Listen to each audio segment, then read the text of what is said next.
Good morning. With the help of Hashem, we are learning Yerushalmi Kalayim, Perek Tes, Halacha Gimel, and Halacha Dalid. We're learning today Daf Pei Beis. We left off on Daf Pei Aleph Amid Beis, 9 lines from the bottom of the Amid, and we are learning more about the great merit, the great schus of being buried in Eretz Yisrael.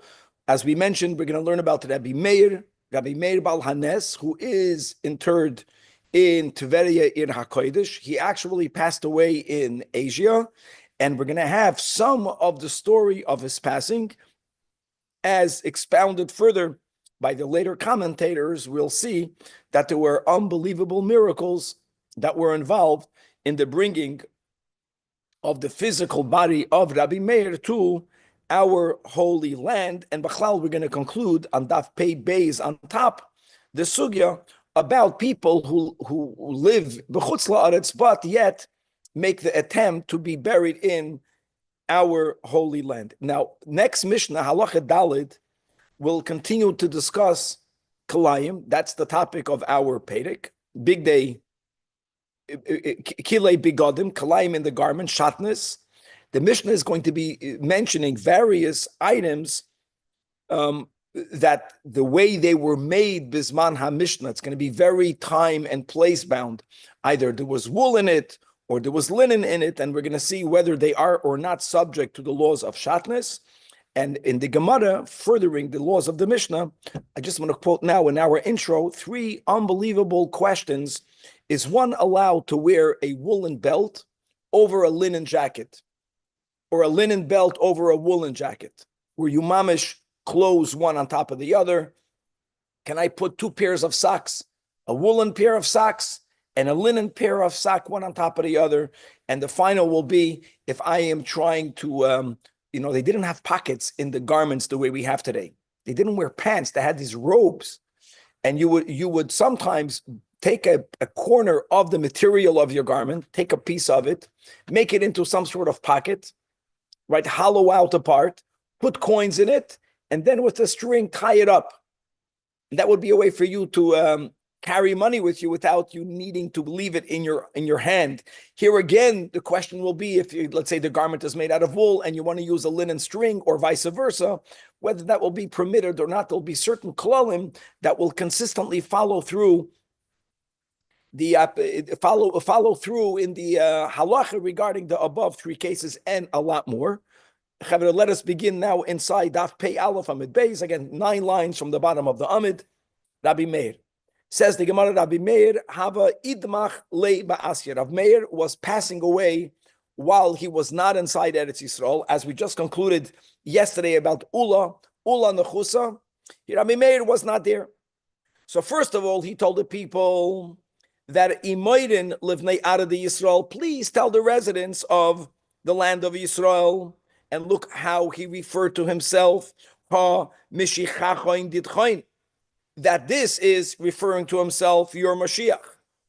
What he was trying to tell Bnei Eretz Yisrael is that they should assist him in transporting his body for him to be buried in Eretz Yisrael.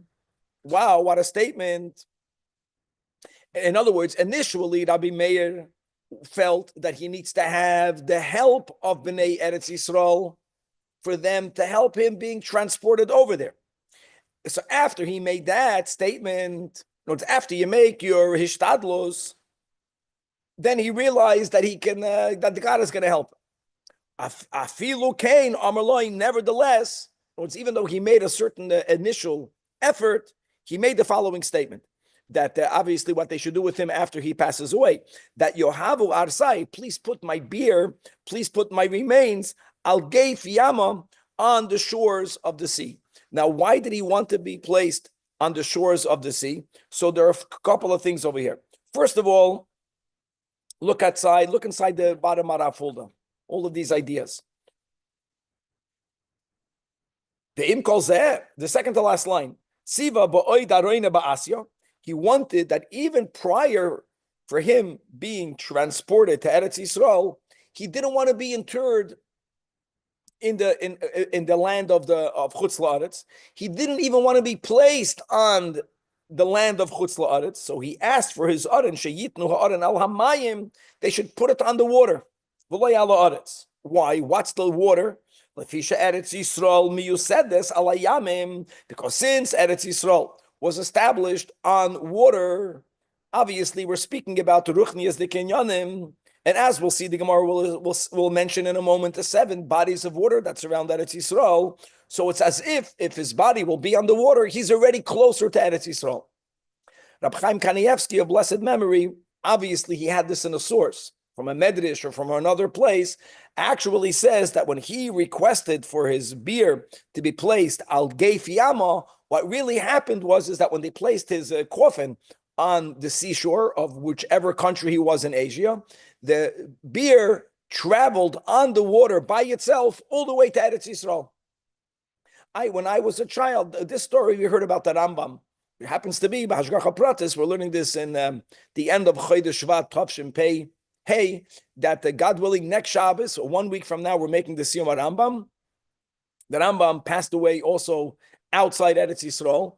And when his body was placed on a camel, so was the story that I was told, the camel began to move. People felt that this type of camel, which normally will only move if it was led, that was moving on its own, was being led by a Ruchnias Dika force, and people followed the camel, and the camel went all the way to Tveria. And the camel stopped exactly where the Rambam is interred today. And l'chu'ura, that's going to be coming back. It didn't begin with the Rambam. That's the story of which Rabbi Chaim Kanievsky quotes happened with Rav Meir. It was initially, that's our life. We have to make an effort. His effort was to make a request and to appeal to Bnei Eretz Yisrael about listen, I'm a Mashiach and I want to be buried there. So come and help me. And also interestingly, that Rav Meir Baal HaNes is interred where? In Tveria, and we're in Tveria, Mamish al Chayf Yama, also right near the seashore of Tveria, of the Kineres. And we're going to have actually in today's daf something unique about Yam Kineres, as we'll see in a moment. If we'll have time at the end of the shir, I'll tell you a story of Menachem Mendel Horodoker, one of the Rebbes of the Alter Rebbe, Talmidei Hamagid, who went to Eretz Yisrael with the Koilel Chasidim, who ultimately settled in Tveria, and he spoke unbelievable things about Yam Kineres, how all of our prayers go up to the heavens through Hebron and through Yerushalmi. But a tefillah that's uttered b'chutz la'aretz has to be toiveled for it to make its way over there, and all of our prayers toivel themselves in the Yam Kineres, as we'll see in a moment. Okay, now Rav Meir wanted for his beer to be placed on the seashore minimally, like the Marafulda says, because he felt that any water anywhere in the world is already connected to Eretz Yisrael. Why? Because Eretz Yisrael is miyusedes al hayamim. Where do we have that? Pasuk in Tehillim, Kapitel Chavdalet, that kihu, it is referring to Eretz Yisrael. That kihu al yamim yisada. And va'al nehares yichayneneh. And actually, as the Gemara tells us, that Shiva Yamim, there are 7 seas. It's amazing what we will call a sea. Soivevim es Eretz Yisrael, surround Eretz Yisrael. Some of these are in what we call today Eretz Yisrael. Some of them are in Syria or in Lebanon, which are also biblical Eretz Yisrael. But let's see the names. Some of them are clear what they are. Some of them are not so clear. What are these 7 Yamim? Now, I want you to know that in addition to the 7 Yamim, in other places in Chazal, we speak about the 7 Nohares. Actually, Eretz Yisrael is the land of the 7 nations. In Sefer Yetzirah, we have the 7 is in reference to the 7 Midois. We have a lot about this in Chassidus as well. So Eretz Canaan are the 7 impure. The Lu'umazeh. It really, Eretz Yisrael is the place in which we have to elevate all of the 7 to 7 midas of Kedusha. And this is connected to the number 7 over here as well. And if I'm not mistaken, it could even be that in Sefer Yetzirah, he speaks about the 7 Yamim. Now, what are they? Yama Rabba, the Mediterranean Sea that we know. Yama de Tveria, that's the 2nd sea. Yama de Tveria is what we call the Kineres. And now let's go. Yama de Samchu. What's Yama de Samchu? Some say that Yama de Samchu is called Lake Hula. Lake Hula is 16 kilometers north of the Kineres. Today, it's completely dried out because we drained the waters out of it. But if we were to leave everything in its natural state, it was a large sea. The next one is Yama de Milcha. Yama de Milcha is Yam HaMelach, that the Lahavdal, the Goyim called the Dead Sea. We don't call it the Dead Sea, we call it the Salt Sea. Then we have Yama de Chulta. Now, Yama de Chulta is probably near Banyas, for people that are familiar. I know many of these bodies of water we would not call a sea, but Chazal called them a sea. Yama de Shilias. Yama de Shilias might be the Gulf of Aqaba. I want you to know, Stam Lahoyer, that the Gulf of Aqaba, according to most, is probably where Kriyas Yamsuf took place. That's a whole different topic. But let's go weiter. And then the final one is Yama the Apamya. Yama the Apamya is a town in Syria. And don't forget that big parts of Syria, either they are around Eretz Yisrael. I know that David HaMelech conquered Syria. And it could be that this is part of Syria, that's part of Eretz Yisrael, and Bashgacha Pratis, as we are learning it right now, Baruch Hashem, the boundaries of Eretz Yisrael, Toyameh Chaim Zachu, are indeed a bit bigger. Okay. Now, let's go weiter. Frag the Gemara, hold on. Why are you telling me there are only 7? If it's cold, we can shut the fan off. Why are we saying that there are only 7 Yamim, right at the end of that Pei Aleph Amid Beis, V'ha'ika Yama the Chamotz. Yama the Chamotz is West Syria. The Goyim call it the Lake of Homs. And it's actually, there's a city called Homs. And it's right south of that city. So you have here a 7th. It's a big body of water turning. It's the 8th. That's the Kashem. Answers the Gemara, Daf Pei Beis. That dik lit yonois. Hikva nahareis va'asau. So this is the name of a person, some sort of ruler, that what we would call, he created an artificial body of water. It's not counted. A person gathered different rivers in a place and it became a big sea.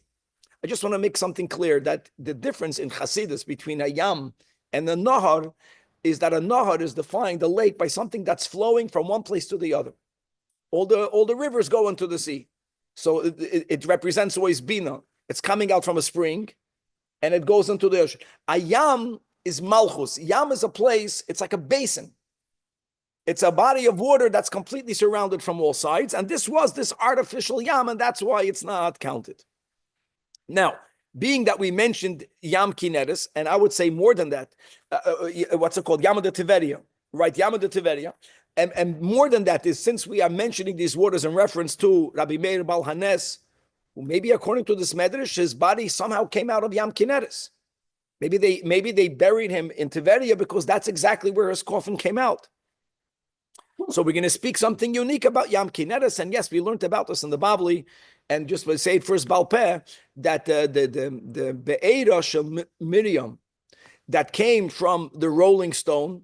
Look how the Goyim stole our things, because that's exactly what it was. There was a large stone that was like a sieve that had a lot of holes in it, and waters came from it. In the beginning of the 40 years, the same stone was the stone that Moshe Rabbeinu, at the end, when he was supposed to speak to it, he hit it, and it again gave out the waters. That stone was taken into the Holy Land, and that stone is right now in the Kineres. And every Motzei Shabbos, some waters come out from it, and that's why Al Pi Kabbalah, it's important to bathe or to wash yourself in water, because the waters of the world are all connected to the waters of Eretz Yisrael, as we learned in our sugya. And the Be'era Shel Miriam has in it medicinal properties. So if a person bathe themselves with water on Motzei Shabbos that has in it Miyama Shel Kineres, that has in it Be'era Shel Miriam, they're going to get it a 4. The Rebbe once mentioned it, and one of the Bachrim, without mentioning his name, you think Yeshiva Bach in 1414 there was one shower. In our dorm there was one shower, because a shower you go in the mikveh. Mikveh is not closed. Closed that night. He took big buckets of water, and he gave everyone a shower in 770 with the begodim. I remember that very clear. And it was very, very happy, and the reaction was to dance like kinderlach, and we splashed in the puddles. It was very nice.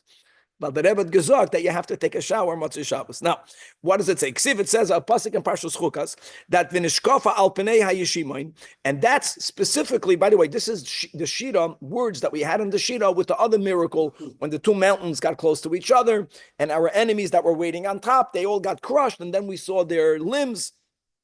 So that this pasuk at the end, v'nishkafa al pnei hayishimoin, is referring to Be'era Shel Miriam, that you can see it from the surface of Yeshimon. It's forever. If you have right eyes, you can see Be'era Shel Miriam.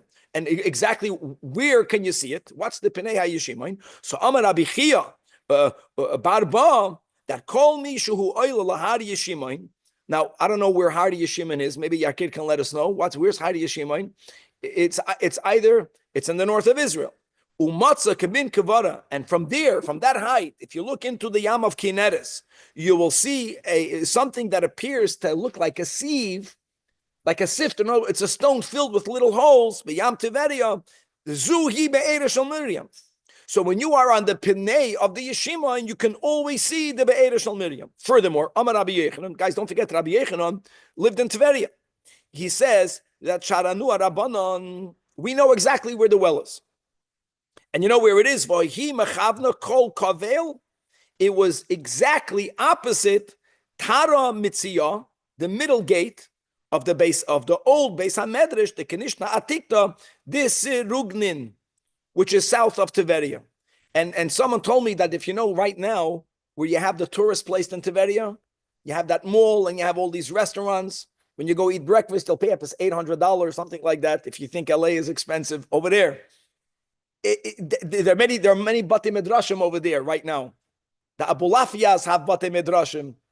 It's one of those synagogues, Mamish, that if in his days, the Beis HaKneshes that was called the old synagogue of Shurungin, the middle door, if you go out and you would see the Be'er Shel Miriam. I don't think it's massive. I don't think people with our eyes that are not yet refined will be able to see it, in my opinion. If not, they would have seen it. You think all of the tourist people they would take a boat around the Be'er Shel Miriam and charge you an additional couple of shekels? No one is doing it yet. It's gewaldig.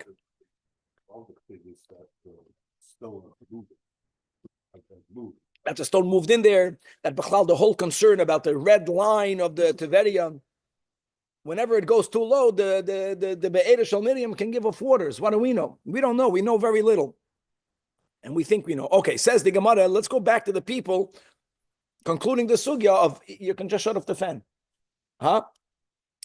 About the greatness or not of those who do not live in the Holy Land to be buried there. So says the Gemara, Rabbi Bar Kiria. These are all new Amiraim that we don't have in the Bavli. The Rabbi Lazar, have a metailen be Istorin.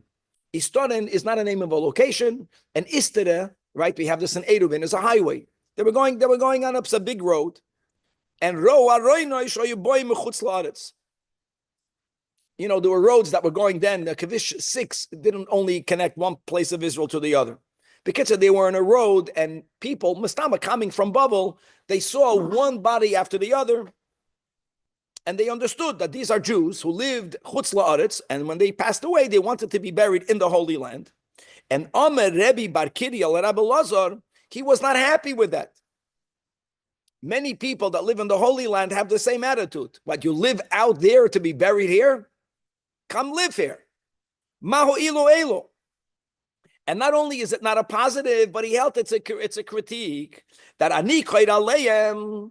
This is a pasuk in Yirmiyahu that benachlosi samtem l'toyeva b'chayim. My nachala, which is the Holy Land, this is to the people that do not live there. You have rendered into a toyeva v'haraya. You don't live there.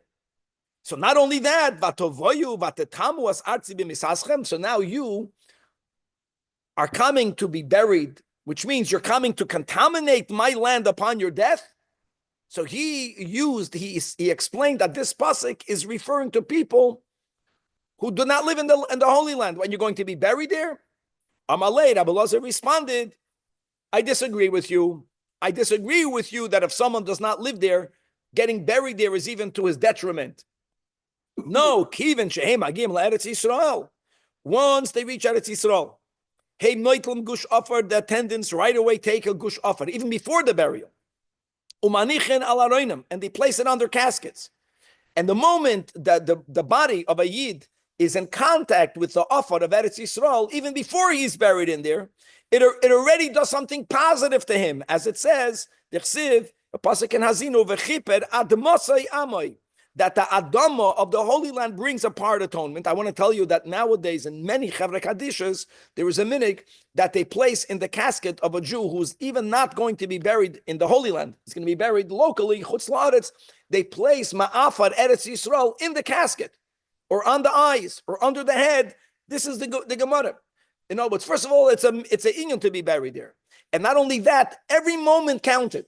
So the moment they entered Eretz Yisrael, even before the burial, they would already place Migush Eretz Yisrael on their Aron. And we'll leave it at that. And now we're going to come back to planet Earth over here. We are learning Mesechtes Kalayim. And we are learning the dinim of Kilei Bigadim. And this Mishnah, as we'll see clearly in the Gemara, is very much connected to time and place. So sometimes there are certain rules. These rules are only there because of how those items were made in the times of Chazal. And really what we are addressing is what items must you, what we're using today's vernacular, must you send to the shotness lab versus what items are you allowed to presume there's no shotness in it. That's basically the question that we are addressing. And then in the Gemara, we're going to address a level of shotness that's only midrabanan, but putting one garment on top of the other, right? Like we mentioned in the introduction, you have a jacket made out of wool. Can you put a linen belt on it? Can you wear two pairs of socks, one on top of the other? One is wool, one is linen. That's going to be the second topic. The first topic is, do you have to send everything into the shotness lab? And right away, I can tell you that here in LA, there's a great shotness lab.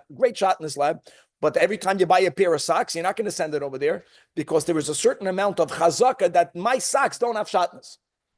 But Masha'enkein, that garment is already, that's going to be the topic of the Mishnah, but we're going to use types of begadim that now are not relevant.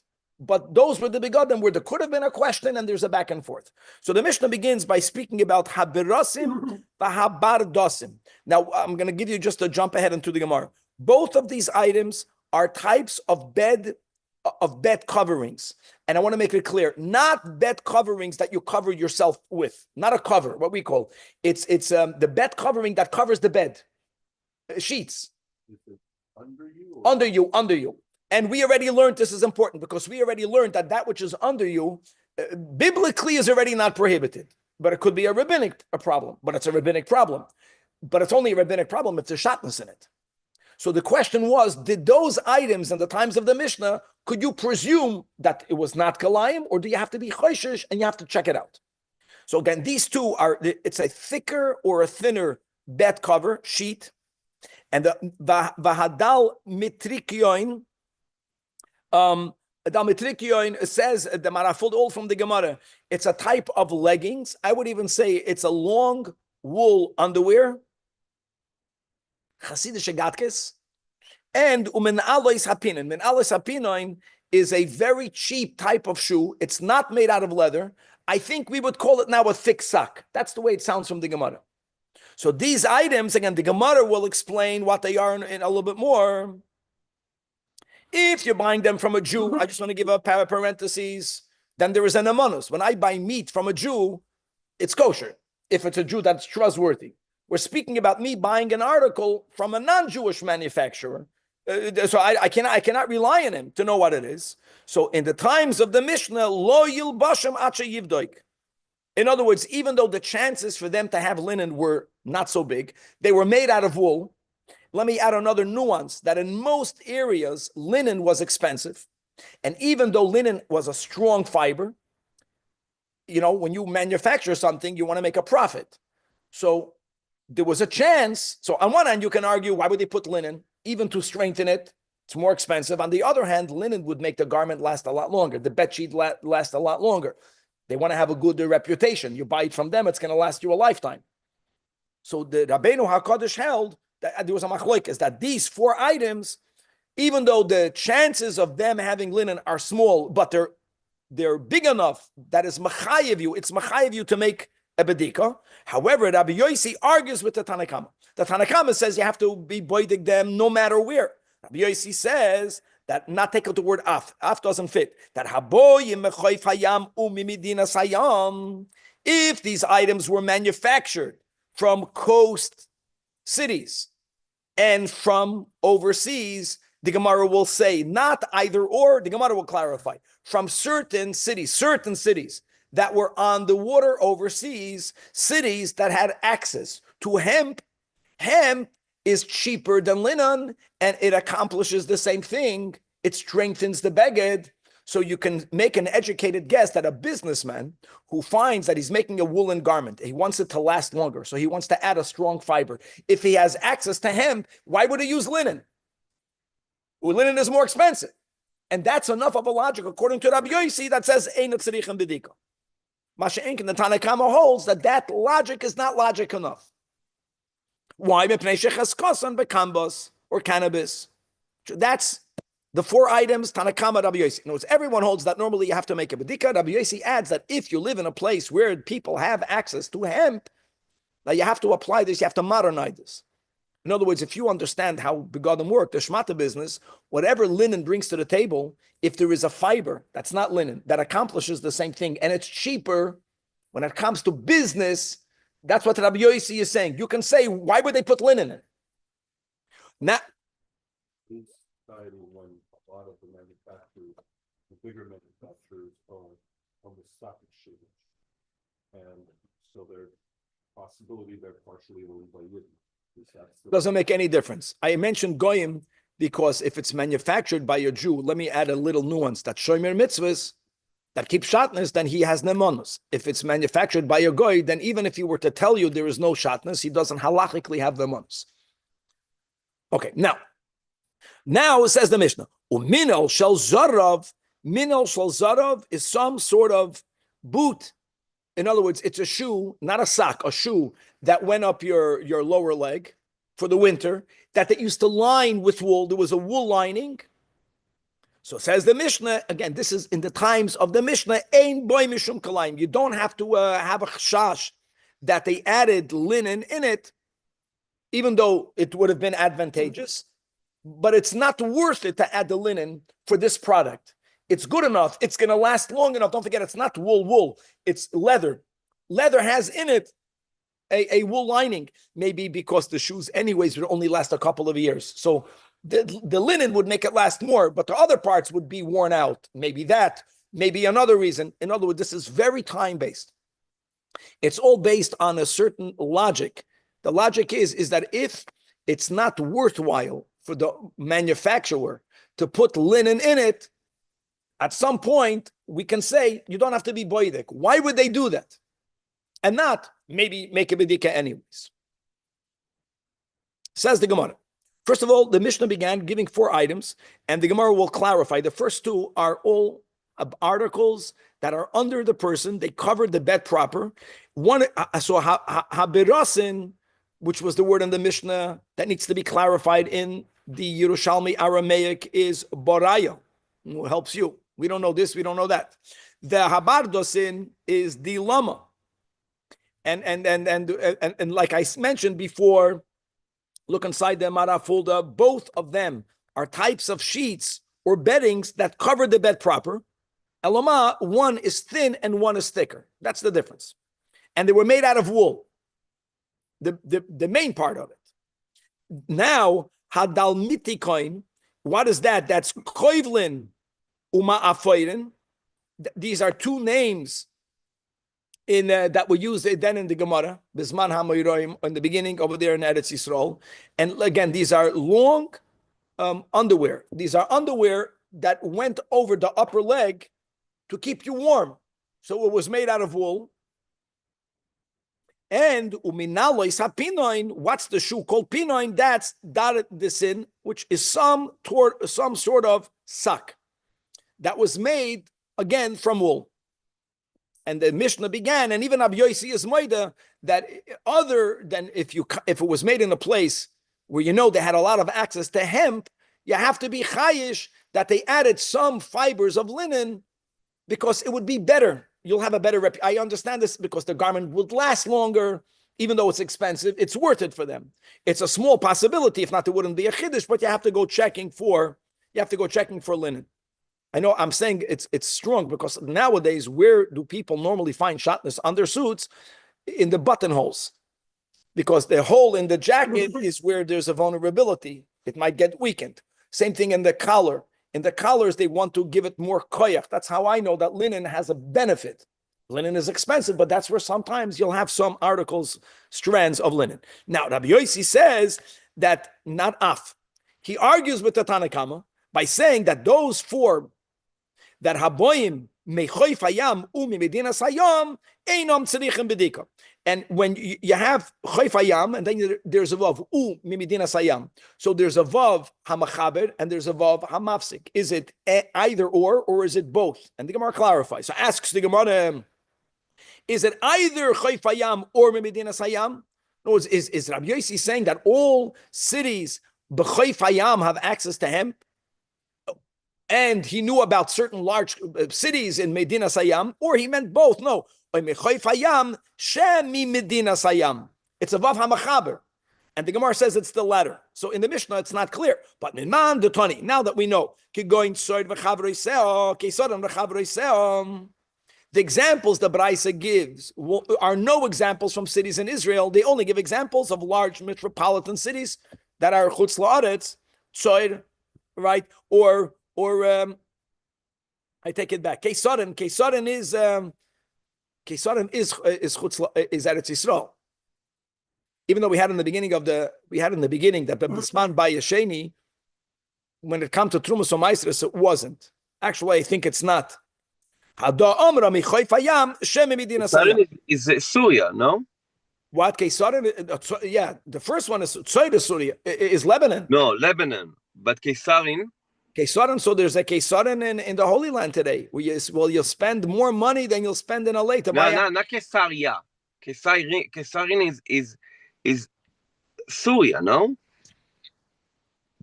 I'm happy that you're here. That resolves it. That's why my whole question is not relevant. Kesarim is Syria. The Gemara is saying it's not Israel. Exactly. It's not Israel until when we conquer it. But bottom line is that we are limiting the heter of Rabbi Yossi. Okay, turning to Daf Pei Beis, Amud Beis. Now says the Gemara. So what did Rabbi Yossi say? That these four articles that are made in a place where they have hemp, you can presume they did not put linen, and therefore einam tzarichem bedika. So says the Gemara, he's making it clear that our Mishnah, all of it, he's focusing on Rabbi Yossi, is very much limited to the time and to the place, because things can change. Even Rabbi Yossi only gave us heter originally in the earlier times. I understand if pishtan is not mitzuya, that means pishtan is more expensive. I understand this to be a money thing. So they had hemp. Linen was a big yichis. So therefore he says, if they have hemp does the same accomplishment. The Gemara is saying, but now that linen is available everywhere, I think it means linen was more available, means it was more affordable. So even if you live in a place where there's hemp, who says they put in hemp? Maybe they put in linen. In other words, the Rabbi Yossi's heter is only bisman HaMishnah. If you're cold, the issue is that there's a fan button just to shut the fan off. I don't mind it at all, but I know that what you did not work. Okay. Then the Mishnah spoke about this boot that had in it a lining of wool, and the Mishnah says that you don't have to do bedika. No one would put linen in it. Minon shel zarav. So says the Gemara, elaborating on the Mishnah, that is asrin, there are places, the zarvin amra min goy, that they would put amra's wool inside the boot. And that's the point. And the Mishnah is saying on that linen was not put there. Again, bisman HaMishnah, these boots were not made with linen. Says the Gemara, kahadod Rab Ze'era, and this is a proof, a story, that Rab Ze'era mefaket Rab Abba bar Zevina. He instructed Rab Abba. The Yoimer, other people say, or he told him to say to a fellow called Bar Rishon, that what? Don't sew my shoes with linen. Only use ritzua, only use leather straps.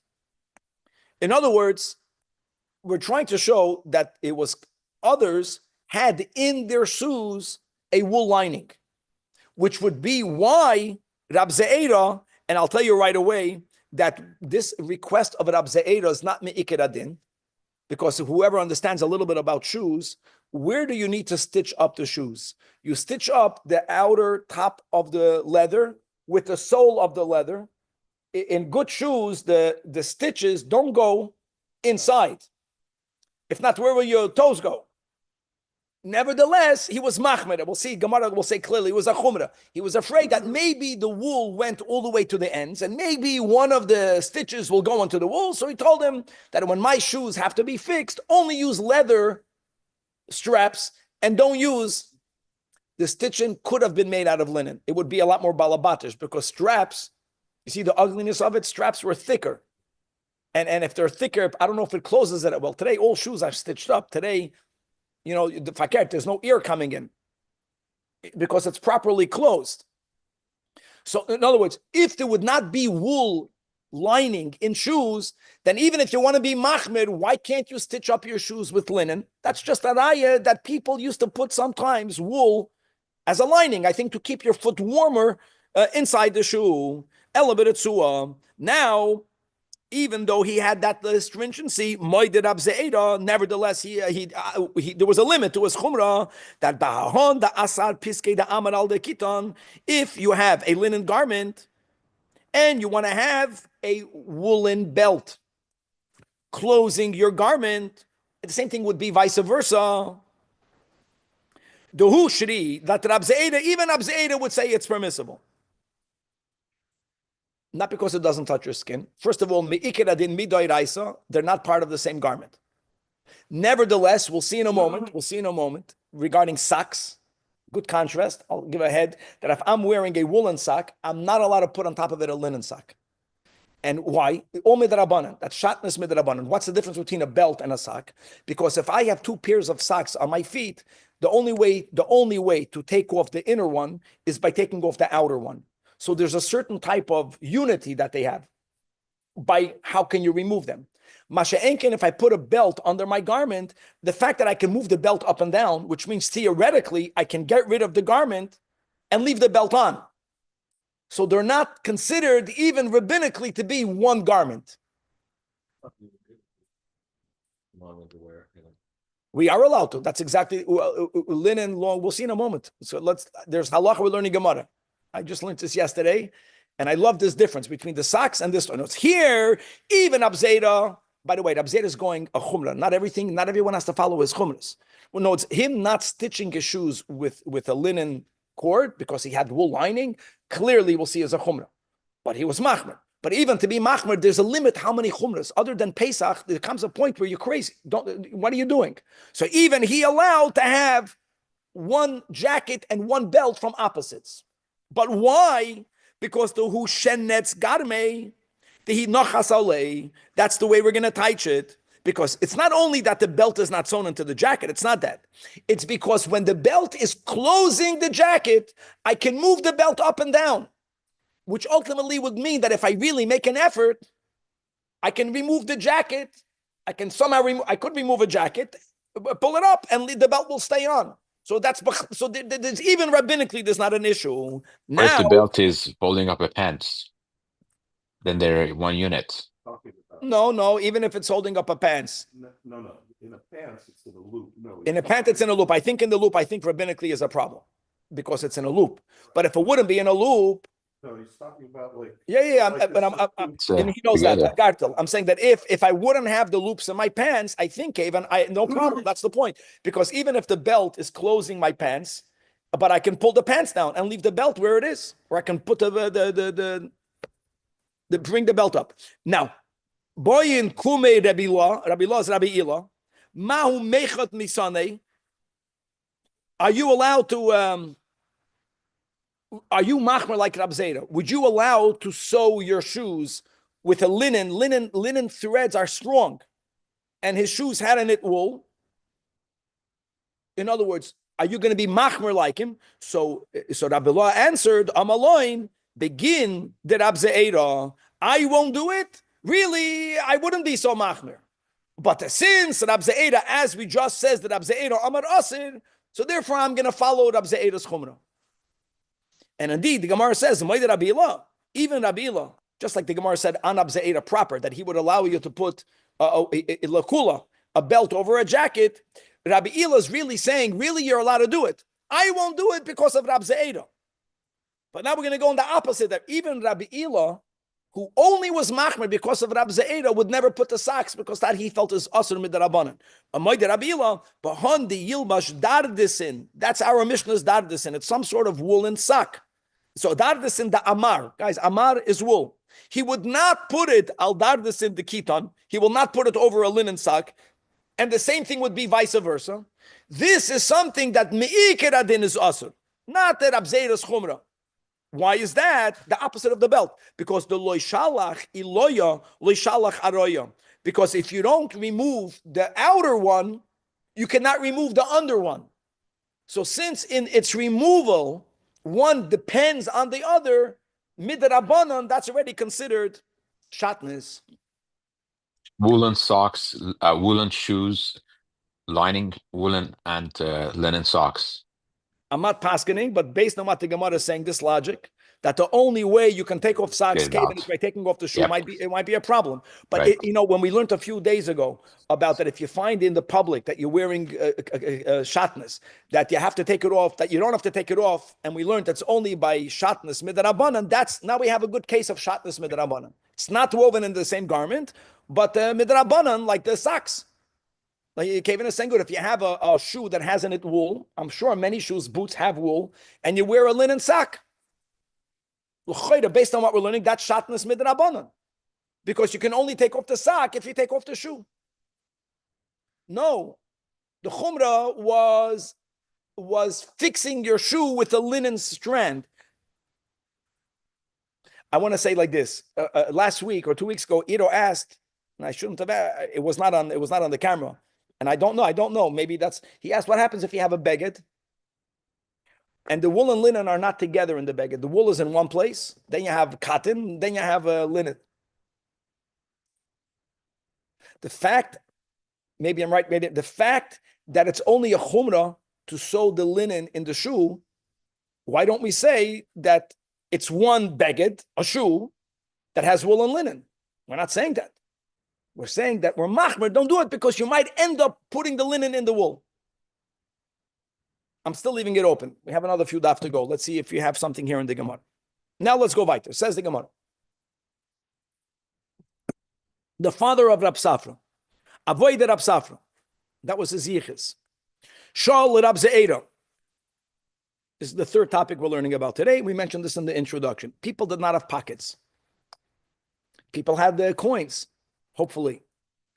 And not everyone wants to schlep the coins, so they had a kiss. What happens if you don't have a purse?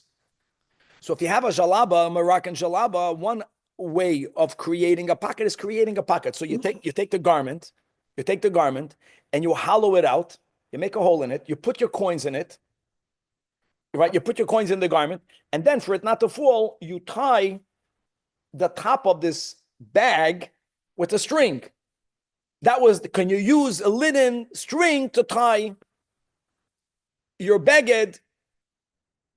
Based on what we learned, can you get the money out without taking off the string? Absolutely. It was as tight as you make this in a beged. Think about it.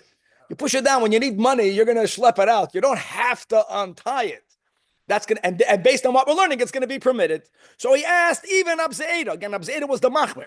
Ma'u meitan pritin goy gulsa. The gulsa was their woolen jalaba. So that's not a problem. So to put coins in the woolen garment, what's the problem? Umik trinoin, and to tie it, the kiton. Can you tie it with a linen string? And here he made it clear. He's not asking only in one direction. It's the other direction also. If the garment is made out of linen and you're using a woolen string, evidently they wore a lot of linen garments. The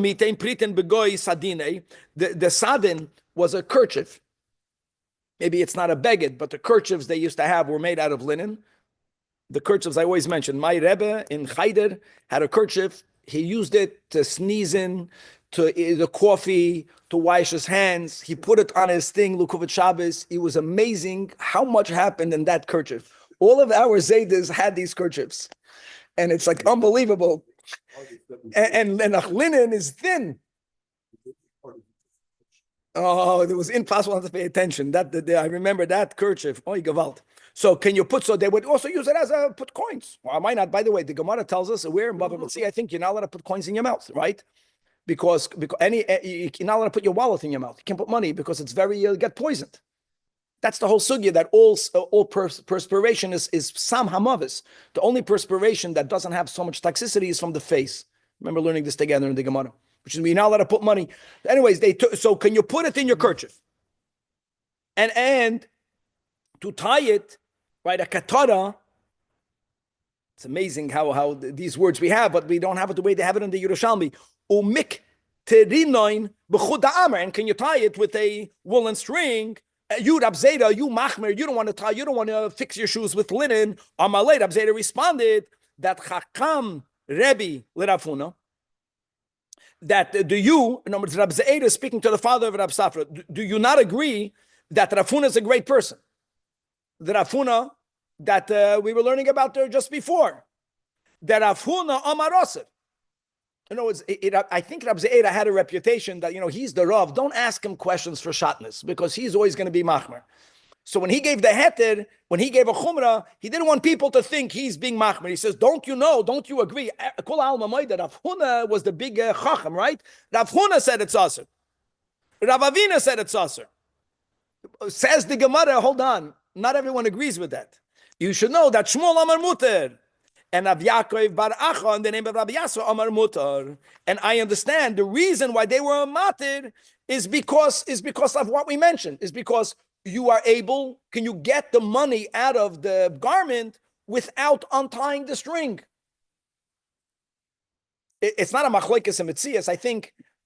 Let me word it this way. By socks, there's no way you cannot take off the inner sock without taking off the outer sock.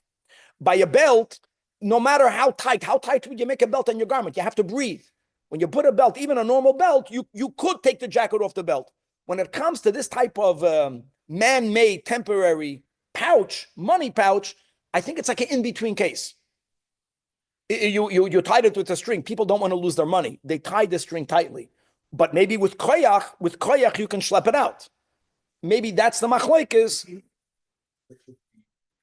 Anyways, it's not a beggar, the actual purchase itself.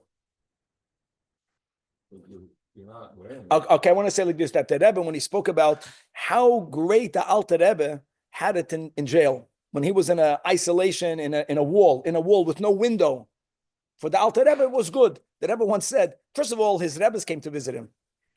And more than that, the Alter Rebbe said, he even had Big Day Shabbos. For Shabbos, you're supposed to put on what was the Alter Rebbe's Big Day Shabbos, because when they arrested him, he had his kerchief in his pocket. The Kovet Shabbos, he would put it around his neck. So I'm saying, so these kerchiefs were begotten. They were warm. I know this. They were worn as when it was cold. Jonathan has a scarf. They would take that kerchief and they would use it. So it's a begit, and that's the issue. By the way, the Soviet joke that you can't take off the Shabbos without taking off your shoe. You wore it so long that the toes are gone. Then you can wrap it up. Okay. All right, guys. Shkoyach, God willing, next week. Rabbi, Monday, I made a Tuesday. mistake. It's not Syria. It's Jordan. Jordan. Thank you. You found that Caserin. Caserin is Jordan. Jordan is it's also it's all Israel. Here is It's in all Lebanon, Israel, though. but not yet. Here is Almost there. Lebanon.